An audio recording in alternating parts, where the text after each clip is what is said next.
What happens when the man who destroyed your family becomes your only hope of saving what's left of it in the haunted canyons of New Mexico territory, where Apache spirits whisper through ancient stones and the dead refuse to rest?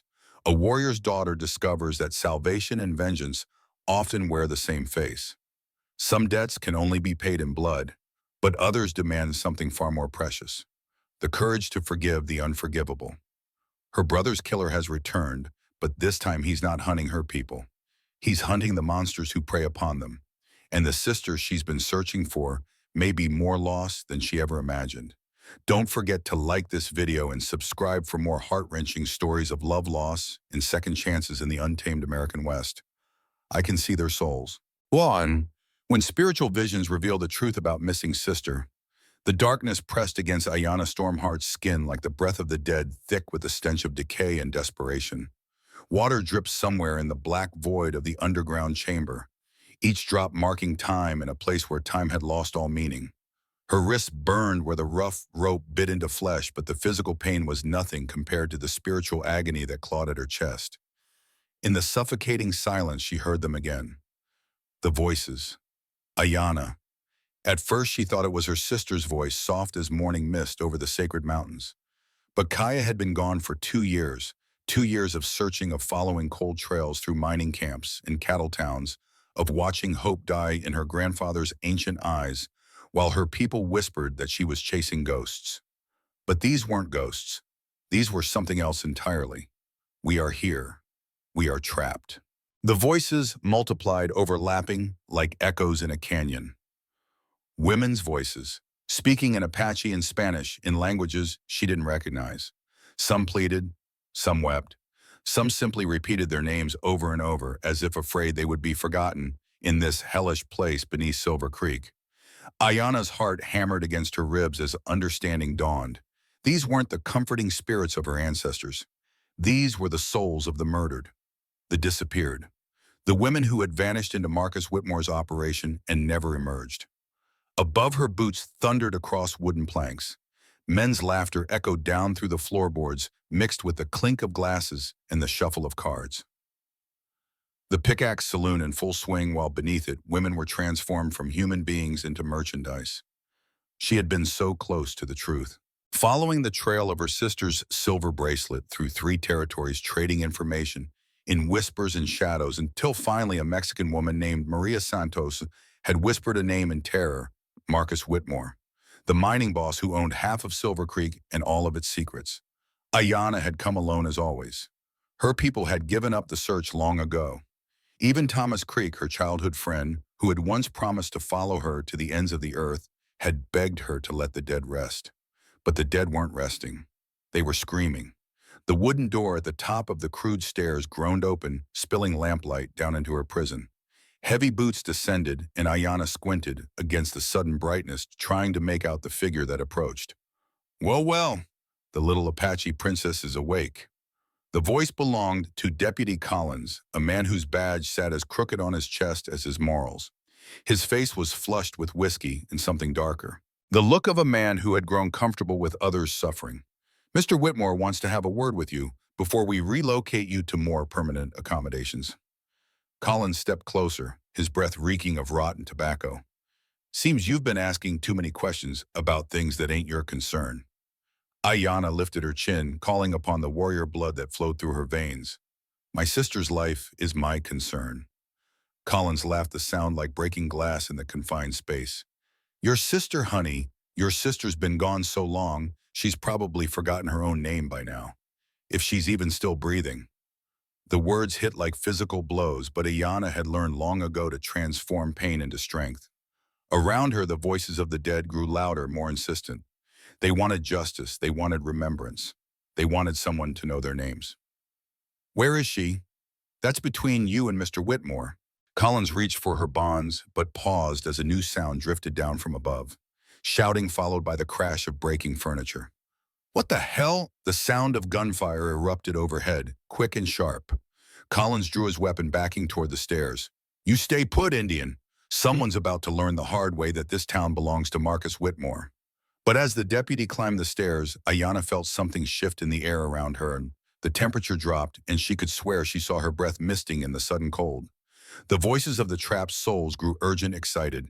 He comes. The ghost walks among the living, the one who speaks to the dead. More gunfire, a man's cry of pain. Then silence heavy and expectant. Footsteps on the stairs again, but these were different, lighter, more careful. A figure descended into the lamplight, and Ayana's breath caught in her throat. The man was tall and lean, dressed in trail-worn leather and dark wool. His face was angular, carved by wind and sun, and something deeper.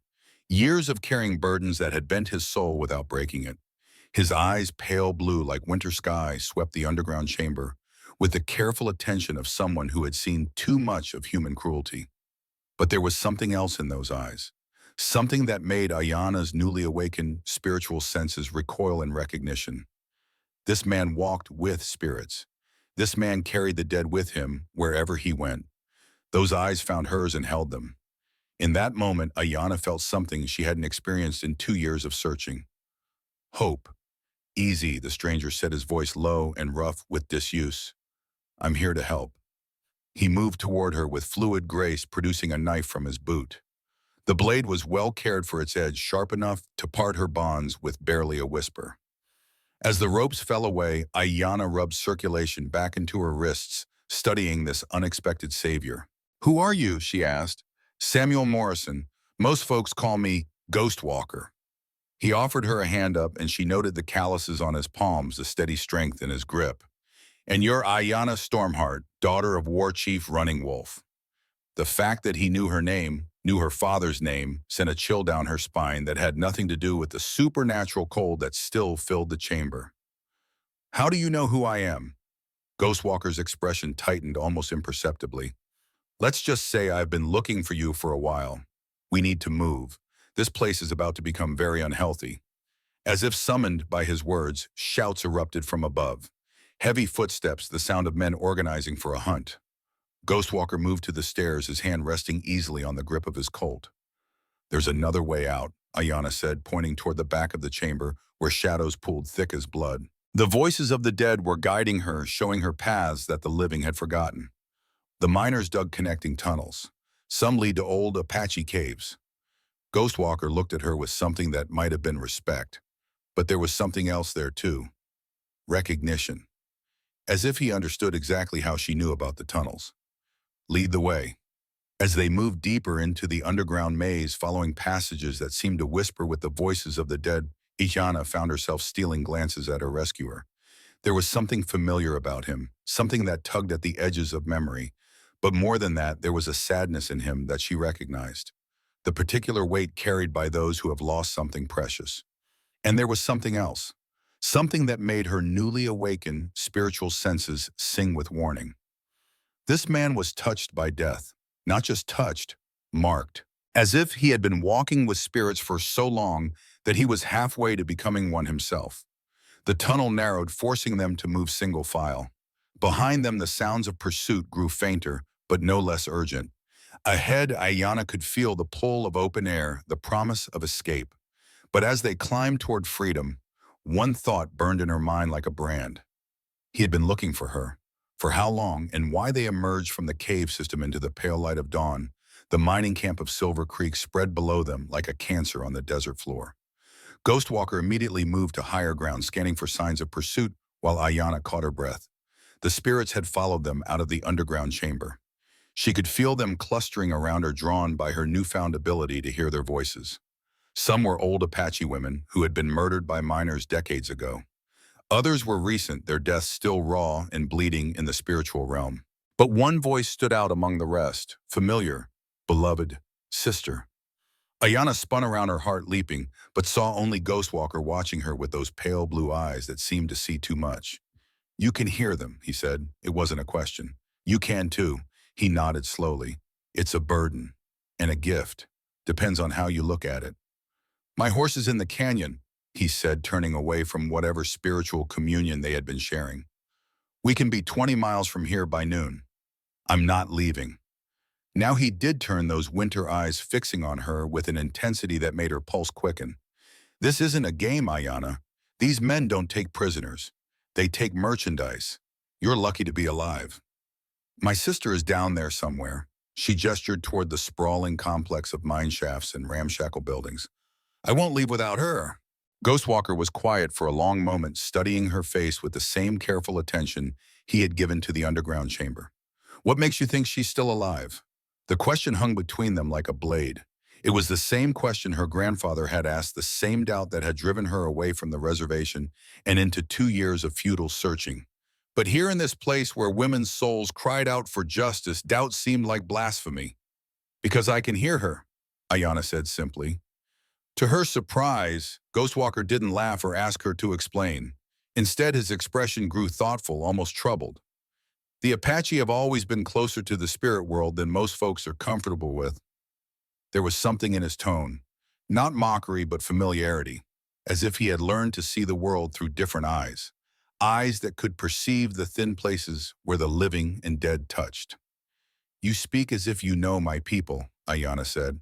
Ghostwalker turned away, shouldering his rifle, but not before she caught a flicker of something that might have been pain or guilt. I know enough. Come on. If we're going to do this fool thing, we need supplies and information, and we need to stay ahead of Whitmore's men. They made their way down the canyon wall, moving like shadows in the growing daylight. But as they walked, Ayana found herself studying this man who had appeared like an answer to an unspoken prayer. There was something about the set of his shoulders, the way he favored his left leg slightly, the careful way he scanned every ridge and outcropping. This was a man who lived with violence as a constant companion. But more than that, this was a man who lived with guilt. The thought came unbidden, carried on some instinct deeper than logic. Around them, the spirits whispered confirmation. This man carried the dead with him, not just as memories, but as actual presences. Souls that were bound to him by bonds forged in blood and sorrow. As they reached the canyon floor where Ghostwalker's horse stood waiting, a solid bay gelding with intelligent eyes, Ayana found herself speaking the question that had been building since their escape. Why were you looking for me? Ghostwalker's hands stilled on his saddle rigging. For a moment, she thought he wouldn't answer. When he finally spoke, his voice carried a weight that seemed to press against her chest. Because I owe your family a debt that can never be repaid. Before she could ask what he meant, the sound of hoofbeats echoed off the canyon walls. Ghostwalker was in the saddle in one fluid motion, his hand extended toward her. Questions later, he said. Survival now. Ayana grasped his hand and swung up behind him, her arms circling his waist as the horse sprang into motion. But as they rode deeper into the maze of canyons that had sheltered her people for countless generations, one thing became terrifyingly clear. Samuel Ghostwalker Morrison knew far more about her family than any stranger had a right to know. And the debt he spoke of had been paid in blood. Behind them, Silver Creek blazed in the morning sun like a wound in the earth. But ahead lay only questions and the growing certainty that this man who had saved her life was connected to its destruction in ways she was only beginning to understand. The horse's hooves struck stone and sand in a rhythm that seemed to echo the whispered voices she had heard in the darkness. And as the wind carried the scent of sage and suffering across the desert, Ayana closed her eyes and reached out with her newfound abilities. We are waiting. We are coming. The spirits followed them into the wilderness, a ghostly procession of the murdered and forgotten. But among their ranks, she caught glimpses of a familiar figure, a young Apache warrior with kind eyes and a gentle smile walking just at the edge of her spiritual vision. Joseph, her brother, the one who had died trying to feed the hungry children on the reservation. He was trying to tell her something, but every time she focused on his image, it faded like smoke. The hunt was just beginning, and the dead had their own agenda. 3 days into the wilderness, and Ayana was beginning to understand why they called him Ghostwalker. Samuel Morrison moved through the landscape like smoke, leaving no trail that couldn't be explained by wind or wildlife. He knew which rocks would hold their scent, which water sources would mask their passing, which ridges offered concealment while providing clear views of their back trail. More troubling still, he seemed to know the land itself with an intimacy that spoke of years spent learning every secret the desert had to offer. But there was something else about him that set Ayana's newly awakened spiritual senses on edge. Wherever he went, the dead followed.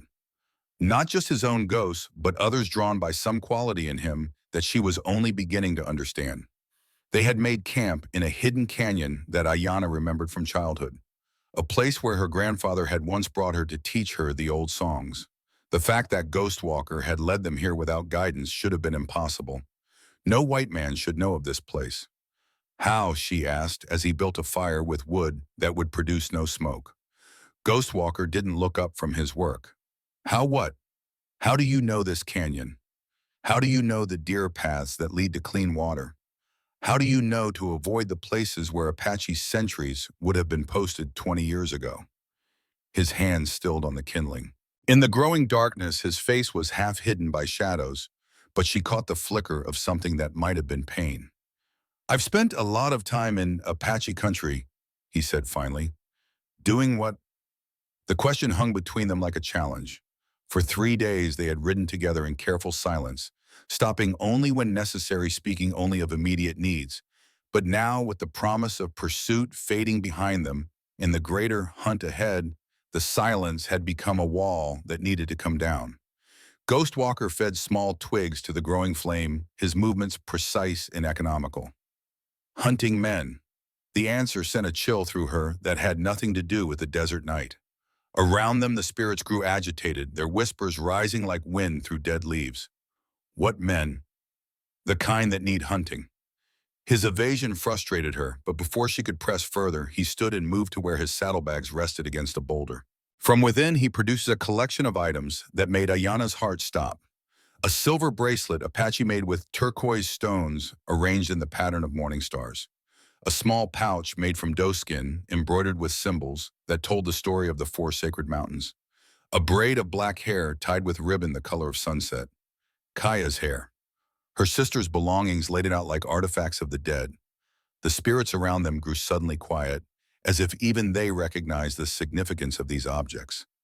Where did you get these? These words came out as barely a whisper. Ghostwalker's expression was carefully neutral, but she could see the tension in the set of his jaw. And now, with her spiritual senses fully awakened, she could feel the weight of guilt that pressed against his soul like a physical thing. From the people who took her, he said, when 2 years ago. The admission hit her like a physical blow. While she had been searching desperately for any trace of her sister, this man had possessed proof that Kaya had been taken, had known all along. You've known where she was for 2 years. Rage built in her chest, hot and consuming. While I searched every mining camp from here to Colorado, while my grandfather aged 10 years, wondering what happened to his granddaughter. Ghostwalker met her anger with steady calm, but she could see something fracture behind his eyes. The spirits that surrounded him grew more visible in her enhanced perception, and she realized with shock that some of them were Apache. Young warriors, their faces painted for war, their bodies bearing the wounds that had killed them. I've been searching too, he said quietly. Searching, Ayana shot to her feet, her hand moving instinctively to the knife at her belt. If you had these things, if you knew, I knew she'd been taken. I didn't know where. The quiet words cut through her fury, leaving confusion in their wake. Ayana studied his face in the firelight, looking for deception and finding only a weariness that seemed to go bone deep. The spirits around him pressed closer, and she began to understand something that chilled her to the core. These weren't just any dead Apache warriors. She recognized them from stories her grandfather had told. Stories of a raiding party that had been wiped out 2 years ago while trying to reclaim food that belonged to their people. Explain, she said, her voice barely above a whisper. Ghostwalker was quiet for a long moment, staring into the flames as if they held answers to questions he hadn't learned how to ask. When he finally spoke, his voice carried the weight of confession. 2 years ago, I was working as a bounty hunter. Not for lawmen, for private contractors. Rich men who wanted problems solved quietly. He picked up Kaya's bracelet, running his thumb over the silver work. Marcus Whitmore was one of my clients. Understanding began to dawn, terrible and inevitable. Ayana felt her knees go weak, and she sank back down onto the stone ledge where she had been sitting. The spirits around them grew agitated again, their forms becoming clearer as her emotional state intensified her abilities. He hired me to track down Apache raiders who had been hitting his mining operations. Said they were stealing supplies, threatening his workers. Ghostwalker's laugh was bitter as alkali water. I was good at my job. Very good. I found the raiding party 3 days' ride from the nearest reservation. Ayana's mouth had gone dry. She knew where this story was leading, but she was powerless to stop its telling. The ghostly warriors around Ghostwalker were becoming more solid, more present. She could see their faces now, young and proud and eternally frozen in death. There were 6 of them. Young warriors, barely more than boys, trying to take back food that should have been delivered to their people as part of treaty agreements. And with them, he held up the braid of hair. A young woman who was trying to talk sense into them, trying to convince them to return home before they got themselves killed. Kaya. The name came out broken. I didn't know her name then. Whitmore had told me the raiders were dangerous, had killed his men. I believed him.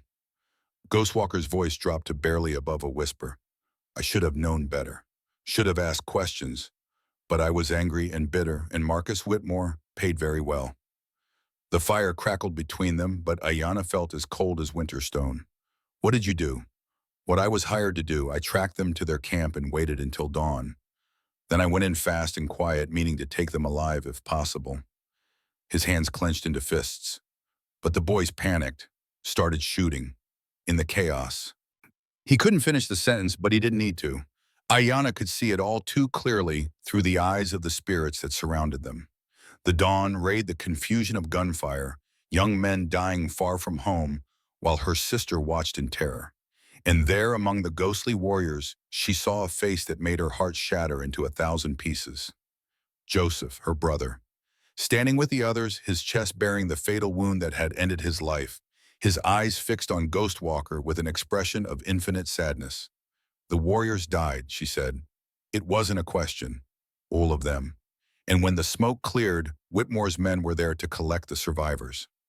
You killed my brother. The words hung in the air like an executioner's blade. Ghostwalker's head snapped up, his winter eyes finding hers across the fire. Yes, he said simply. I killed Joseph Running Wolf. Your brother died because of my actions. Ayanna felt something vital break inside her chest, some last reservoir of trust, draining away like water from a broken vessel. Around them, the spirits grew more agitated, their forms flickering between visible and invisible, as her emotional turmoil affected the spiritual atmosphere. You've known all along, her voice was hollow, empty of everything but pain. You've known you were the one who destroyed my family. Yes. The simple admission carried more weight than any elaborate explanation could have managed. Ayanna stared at this man who had saved her life, trying to reconcile the gentle hands that had freed her from bondage with the same hands that had brought death to her family. But Joseph's spirit stepped forward, becoming more solid than the others. He looked at her with eyes full of love and forgiveness, then turned to Ghostwalker. What passed between them was beyond words, beyond the understanding of the living. But when Joseph stepped back, something had changed in Ghostwalker's expression. Your brother, Ghostwalker said quietly, his eyes never leaving the spot where Joseph's spirit stood. He came to me after he died, not for vengeance, for understanding. Ayanna's breath caught in her throat. You can see him. I've been seeing him for 2 years, him and the others. They showed me what really happened that day. Showed me the truth about Whitmore's operation. Ghostwalker's voice was thick with emotion. They showed me what I had become. The confession hung between them like smoke from a funeral pyre. But there was something else in Ghostwalker's words, something that made Ayanna look at him with new eyes. What are you? She asked. Ghostwalker was quiet for a long moment, watching Joseph's spirit with an expression of profound remorse. My mother was Apache, from the mountain clans. My father was a white trapper who took what he wanted and left nothing but shame behind. His laugh was bitter. I was raised by my mother's people until I was 12. Then soldiers came, killed most of the clan, scattered the rest. I survived by hiding who I was, by passing for white. Understanding dawned slowly. That's how you know our ways. I was born to them. But I turned my back on them. Ghostwalker gestured to the spirits that surrounded them. These boys died because I chose hatred over heritage, chose money over honor. Joseph's spirit moved closer to Ayanna, his presence bringing a warmth that had nothing to do with the fire. He spoke without words, his message flowing directly into her mind. He carries our pain so we don't have to. He has chosen to walk with the dead so the living might find peace. Tears streamed down Ayanna's face as she finally understood. You've been hunting Whitmore's men. All of them. 17 men directly involved in the trafficking ring.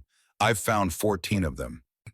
Ghostwalker's voice was matter of fact, but there was something cold and final in it. The others are still alive because they might have information I need. About Kaya. About where they take the women who survive. The ones who adapt. His expression grew grim. There's a place they call the Garden. A compound where they break women down and build them back up into something manageable. The words hit Ayanna like physical blows.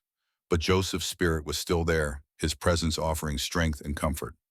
3 weeks ago, I captured one of Whitmore's lieutenants. Before he died, he told me about the garden, about someone called the gardener who runs the operation. Ghostwalker leaned forward, his eyes intense. Someone who was once like your sister, but has now become something else entirely. Understanding hit her like a thunderbolt. You think Kaya is the gardener. I think she's alive. I think she's been changed by what was done to her. And I think she's the only one who can tell us how to bring down Whitmore's entire operation. The fire crackled between them, casting dancing shadows on the canyon walls where her ancestors had once painted stories of hunt and loss of death and redemption. Around them, the spirits of the dead watched and waited, their forms becoming clearer as the night deepened.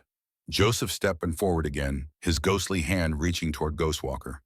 When their fingers touched, a flash of silver light passed between them, and Ghostwalker gasped as if he had been struck.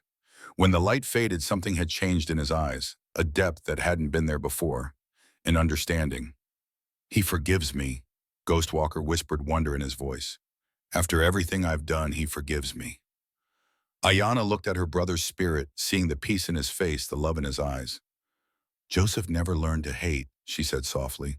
Even in life, he believed that healing came from understanding, not vengeance. Then help me understand, Ghostwalker said, his voice rough with emotion. Help me make this right. Help me bring your sister home. The choice hung before her like a crossroads. Down one path lay the satisfaction of vengeance, the righteous fury of making her family's killer pay for his crimes. Down the other lay something harder and the possibility of redemption, the chance to transform tragedy into healing. Joseph's spirit smiled at her, his form beginning to fade as the spiritual energy in the canyon shifted. But before he disappeared entirely, he spoke one final message into her mind. The living need each other, sister. The dead can only guide. Choose life. When Ayanna opened her eyes, Ghostwalker was watching her with patient understanding. The other spirits had faded as well, leaving only the two of them beside the dying fire. Tomorrow, she said finally, we find the garden. But when this is over, when we save Kaya, she paused, making sure he understood the weight of her words. You and I will discuss what justice means for the living. Ghostwalker nodded slowly. I wouldn't expect anything else. As they settled in for the night, maintaining a careful distance from each other across the dying embers, Ayanna found herself caught between grief and purpose. The man who had murdered her brother was also the man who might lead her to her sister. The same hands that had brought death to her family might be the ones that brought life back to it. But more than that, she was beginning to understand something about the nature of redemption.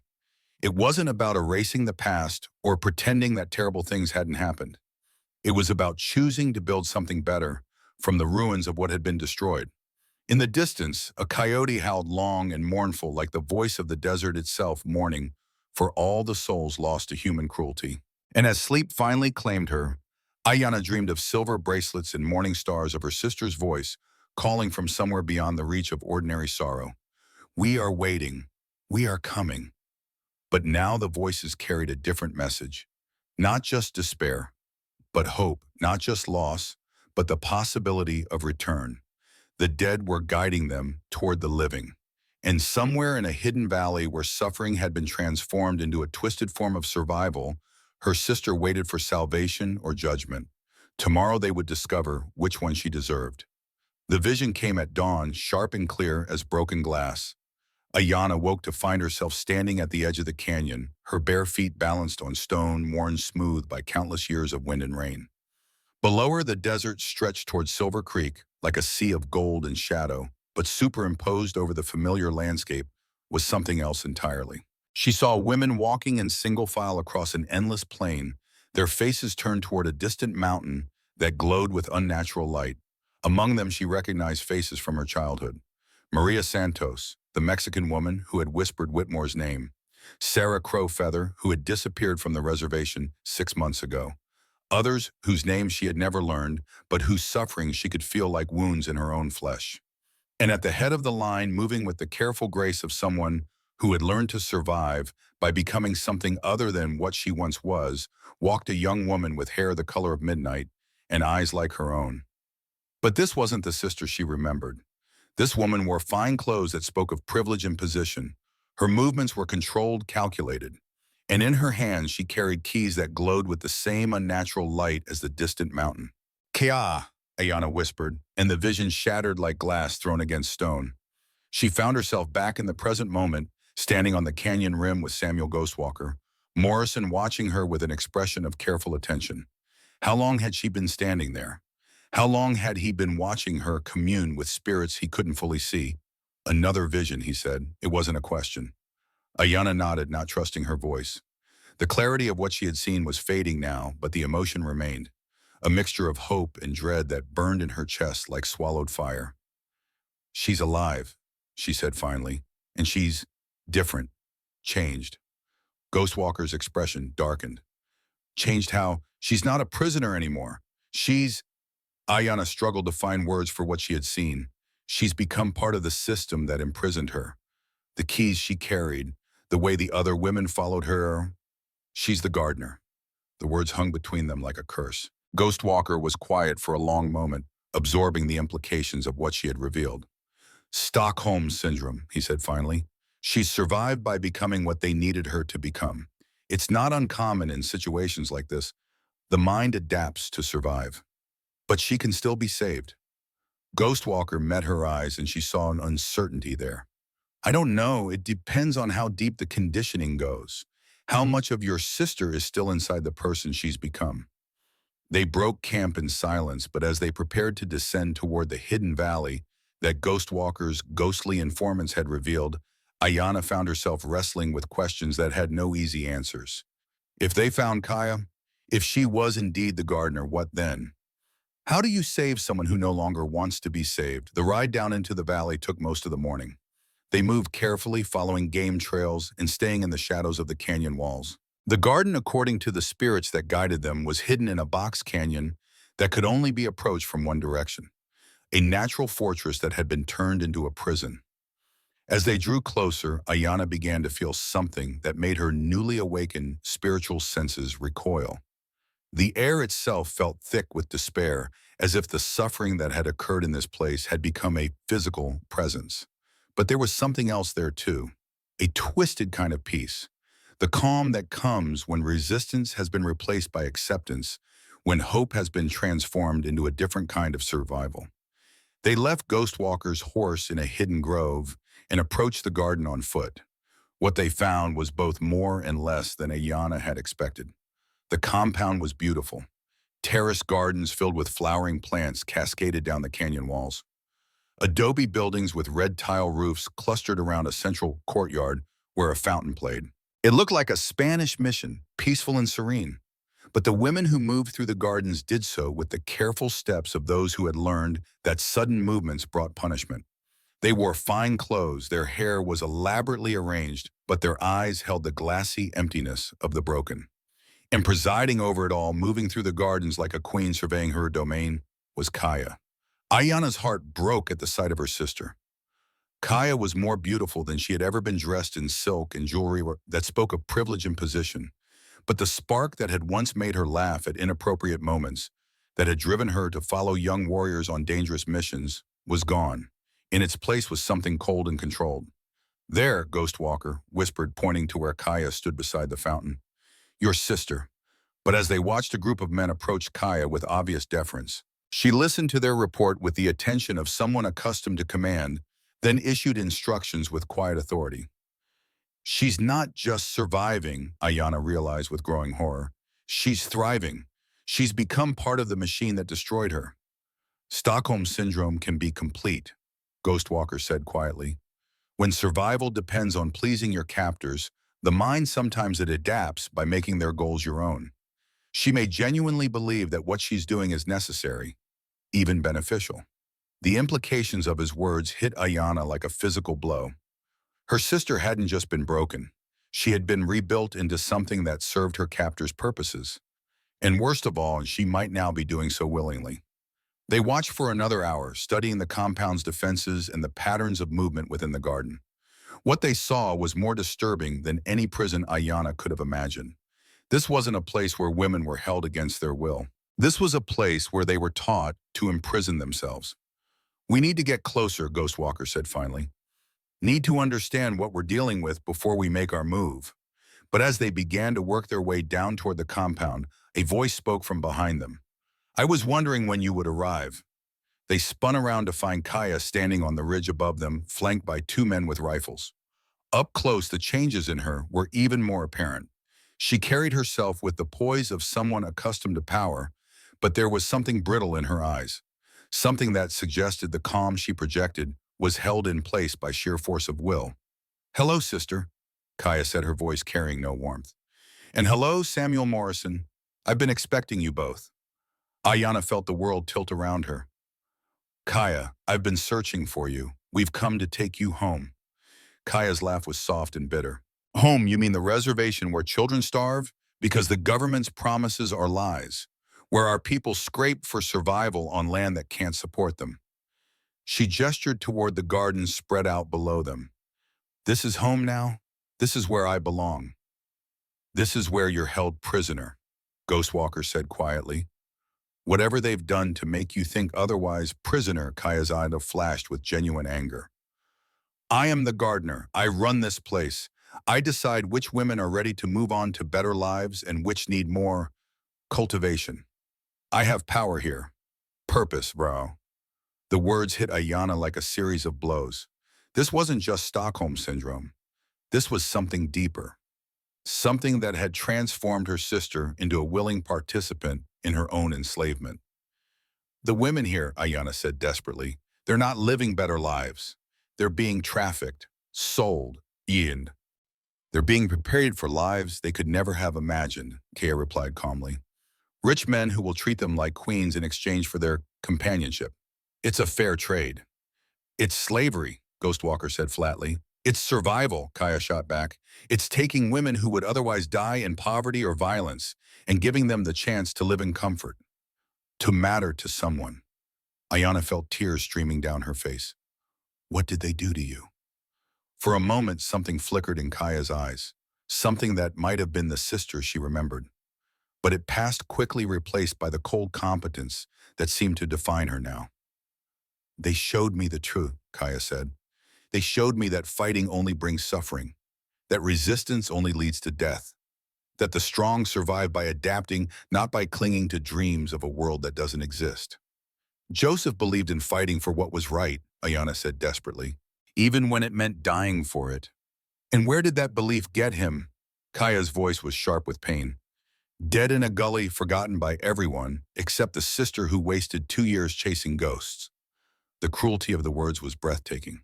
But Ayanna could see that they came from hurt, not hatred. Her sister had survived by cutting off the parts of herself that felt too much, that hoped for too much.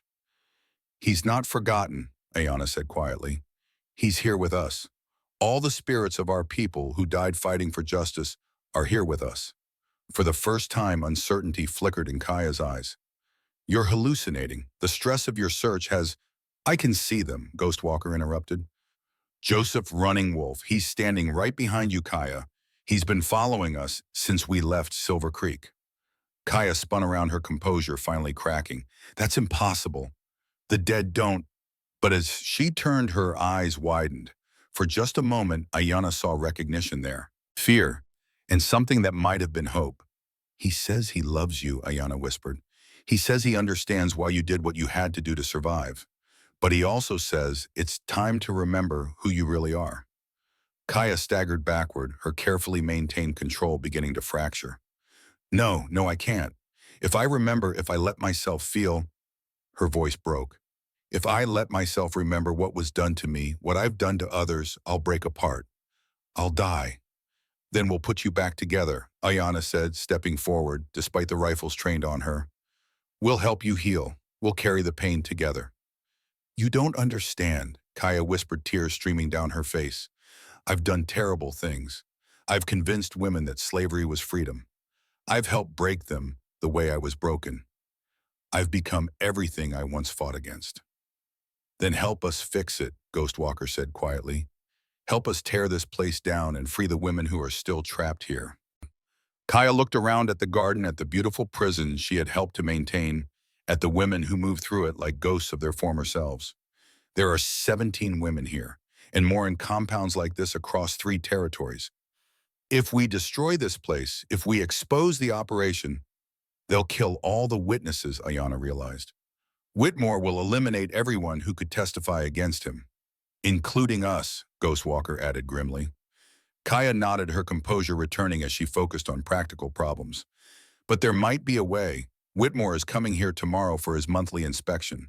If we could take him alive, force him to call off his other operations. It's a trap, one of the gunmen said suddenly.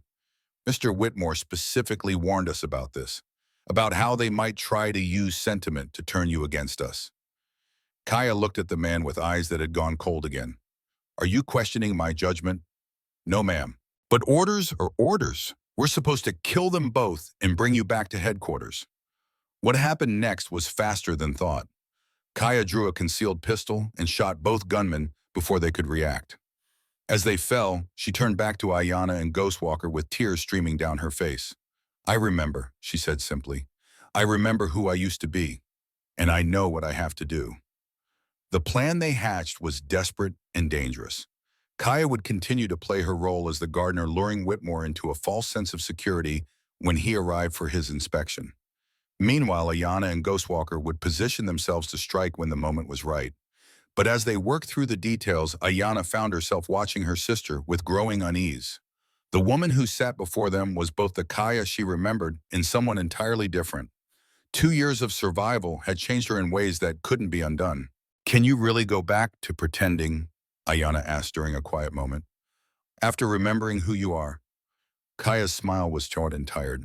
I've been pretending for so long that I'm not sure where the pretense ends and the truth begins. But I can do what needs to be done. I can play the role for one more day. And after that, we see what's left of the person I used to be. The next day dawned clear and cold. Ayanna and Ghostwalker took their positions in the rocks above the garden, while Kaya prepared to receive her master.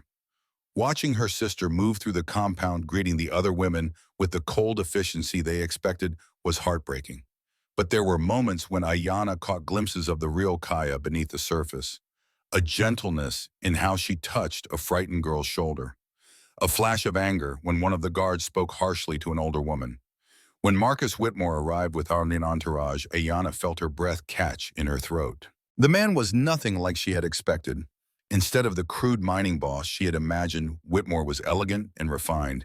He wore expensive clothes and spoke with the cultured accent of the educated elite. But there was something in his eyes that made Ayanna's skin crawl. A coldness that suggested he saw other human beings as nothing more than assets to be managed or obstacles to be removed. My dear gardener, Whitmore said, greeting Kaya with the familiarity of an old friend. You look radiant as always. How are our flowers blooming? Very well, sir, Kaya replied with perfect composure. I have several who are ready to be transplanted to more permanent gardens. The casual way they discussed the buying and selling of human beings made Ayanna's stomach turn, but she forced herself to wait to let the scene play out according to plan.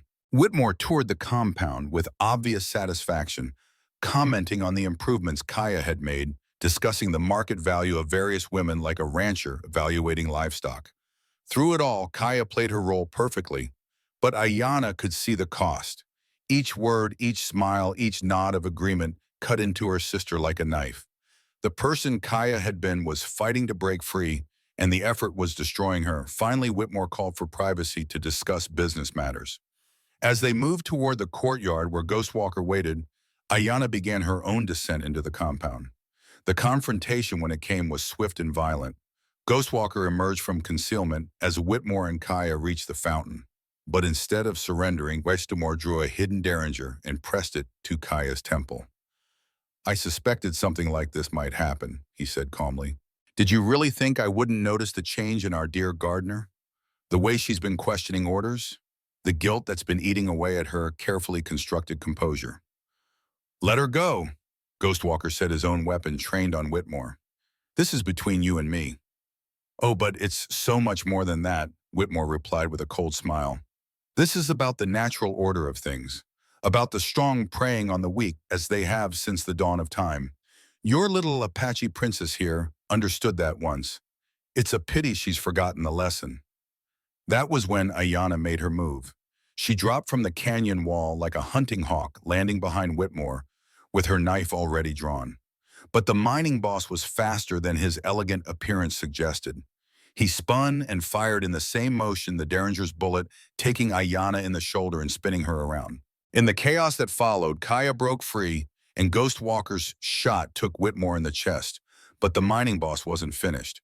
With his dying breath, he pulled the pin from a grenade concealed in his coat. "If I can't have my garden," he gasped, "then no one can." Ghostwalker reacted instantly, tackling Kaya and diving for cover behind the fountain. But Ayanna, wounded and disoriented, was too far away to reach safety. That was when the spirits intervened. Joseph appeared between Ayanna and the grenade, his ghostly form suddenly becoming solid and real. The explosion, when it came, tore through him, instead of her, his spiritual essence absorbing the blast that should have killed them all. In the ringing silence that followed, Ayanna found herself cradled in her brother's arms. But he was fading now, his form becoming translucent as the energy that had allowed him to manifest in the physical world was exhausted. "I love you, sister," he whispered, his voice barely audible. "Take care of Kaya, help her find her way back to herself." And then he was gone, leaving only a sense of peace and the knowledge that his sacrifice had not been in vain. The aftermath was a blur of activity. Government agents arrived within hours, summoned by messages that Ghostwalker had sent before the confrontation. The garden was dismantled, its victims freed, and provided with resources to rebuild their lives. Whitmore's broader network was exposed and destroyed. But for Ayanna, the real work was just beginning. Kaya survived the explosion, but the psychological damage was profound. The sister who had been rescued was not the sister who had been taken. That person was gone, replaced by someone who carried the weight of terrible choices and unbearable knowledge. It took months for Kaya to speak more than a few words at a time. Years before she could sleep through the night without waking in terror. And some things never came back. The easy laughter, the spontaneous joy, the absolute trust in the goodness of the world. But slowly, with Ayanna's help and the guidance of traditional healers who understood trauma in ways that white doctors never could, Kaya began to heal. Not to become who she had been, but to become someone new. Someone who could live with what had happened to her without being consumed by it. Ghostwalker stayed for the first few months, helping to ensure that all of Whitmore's associates were captured or eliminated. But eventually the call of the dead grew too strong, and he returned to his wandering. Before he left, he gave Ayanna a journal containing everything he had learned about trafficking networks throughout the territories. "Someone needs to continue the work," he said. "Someone who can see the spirits of the victims and hear their need for justice." Ayanna understood. She had found her calling in that underground chamber beneath Silver Creek. Not as a warrior like her father or a healer like her grandmother, but as something new. A hunter of those who preyed upon the innocent. A voice for the dead who demanded justice. Years later, when she had become known throughout the territories as the Ghostwalker, taking the name from the man who had taught her that redemption was possible, Ayanna would often think about the choices that had brought her to this point. She had chosen justice over vengeance, healing over hatred, collaboration over isolation. She had learned that sometimes the dead needed the living to speak for them, and that sometimes the living needed to learn from the dead. And in quiet moments when the wind carried the scent of sage across the desert, she could still feel Joseph's presence. Not as a ghost trapped by unfinished business, but as a spirit at peace, watching over the family he had died to protect. The hunt continued. It would always continue as long as there were those who saw other human beings as nothing more than merchandise to be bought and sold. But now Ayanna knew that she didn't hunt alone. The spirits of the innocent went with her, and somewhere in the mountains of New Mexico, a sister slowly learned to be whole again. Justice, she had discovered, was not about punishment. It was about prevention. It was about ensuring that the sins of the past were not repeated in the present. And it was about giving the dead the peace they deserved by protecting the living they had left behind. The Apache warrior's daughter had become something more than a seeker of vengeance. She had become a guardian of souls, walking the thin line between the world of the living and the realm of the dead, ensuring that neither was forgotten by the other. Thank you for joining Ayana on her incredible journey of loss, forgiveness, and redemption in the untamed American West. This story of an Apache warrior's daughter who discovered that sometimes our greatest enemies, if they become our most necessary allies, touches the very heart of what it means to choose healing over hatred. If this tale of spirits, sacrifice, and second chances moved, you please take a moment to like this video and subscribe to our channel for more powerful stories of love loss and the courage to forgive the unforgivable. Your support helps us bring these forgotten voices of the Old West to life. What did you think of Ayana's choice to work with her brother's killer? Share your thoughts in the comments below, and let us know what other stories from the frontier you'd like to hear. Until next time, may your own journey lead you toward redemption and peace.